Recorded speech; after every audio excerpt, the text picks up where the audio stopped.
ആണ് കണ്ണൂർ പിണറായിയിലെ സ്ഫോടനം റീൽസ് ചിത്രീകരണത്തിനിടെ എന്നാണ് വ്യക്തമാകുന്നത്. വിപിൻ രാജിന്റെ കയ്യിൽ നിന്ന് സ്ഫോടക വസ്തു പൊട്ടുന്ന ദൃശ്യം പുറത്തു വന്നിട്ടുണ്ട്.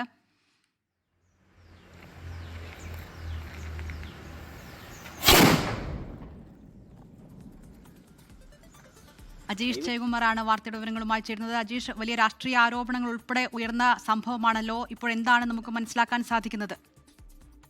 ഇത് കഴിഞ്ഞ ചൊവ്വാഴ്ച നടന്ന സംഭവത്തിന്റെ നടുക്കുന്ന ദൃശ്യങ്ങളാണ് ഇപ്പോൾ പുറത്തു വന്നത്. വിപിൻ രാജ് CPM പ്രവർത്തകനാണ്. അദ്ദേഹം ഈ നാടൻ ഗുണ്ട് കത്തിച്ച് വലിച്ചെറിയുന്നതിനിടയിലാണ് ഇത് പൊട്ടിത്തെറിക്കുന്നത്. അതിന്റെ ദൃശ്യങ്ങളാണ് ഇപ്പോൾ പുറത്തു വന്നത്. അദ്ദേഹത്തിന്റെ സുഹൃത്താണ് ഈ വീഡിയോ ചിത്രീകരിച്ചത്. റീൽസ് ഇടാൻ വേണ്ടിയിട്ടാണ് ഇത് ചിത്രീകരിച്ചതെന്നാണ് ഇവർ പോലീസിന് നൽകിയിട്ടുള്ള മൊഴി.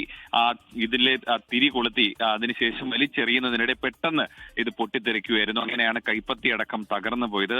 ഗുരുതരമായി പരിക്കേറ്റ വിപിൻ രാജിനെ ആശുപത്രിയിൽ പ്രവേശിപ്പിച്ചിരുന്നു. അതിനുശേഷം ഈ പോലീസ് ഇത് ഒരു സ്ഫോടക വസ്തു അല്ലെങ്കിൽ ബോംബാണ്, നാടൻ ബോംബാണെന്നാണ് ആദ്യം കരുതിയിരുന്നത്. അങ്ങനെയാണ് ഈ വിഷയം വലിയ രീതിയിൽ ചർച്ചയാവുകയും ചെയ്തത്. പിന്നീട് ഈ വീഡിയോ കണ്ടാണ് പോലീസ് ഇതിപ്പോൾ നാടൻ ഗുണ്ടാണ് എന്ന് സ്ഥിരീകരിക്കുന്നത്. തെരഞ്ഞെടുപ്പ് വിജയാഘോഷത്തിന് വേണ്ടി അവിടെ ഉണ്ടാക്കിയതാണ് ഈ നാടൻ ഗുണ്ട് എന്നാണ് മനസ്സിലാക്കാൻ സാധിക്കുന്നത്. എന്തായാലും ഇപ്പോഴും ആശുപത്രിയിലാണ് വിപിൻ രാജ് ഉള്ളത്. എന്തായാലും റീൽസ് ചിത്രീകരിക്കുന്നതിന് വേണ്ടി നാടൻ ഗുണ്ട് പൊട്ടിക്കാൻ വേണ്ടി ശ്രമിക്കുമ്പോഴാണ് ഇത് പൊട്ടി കൈപ്പത്തി തകർന്നു പോയത്.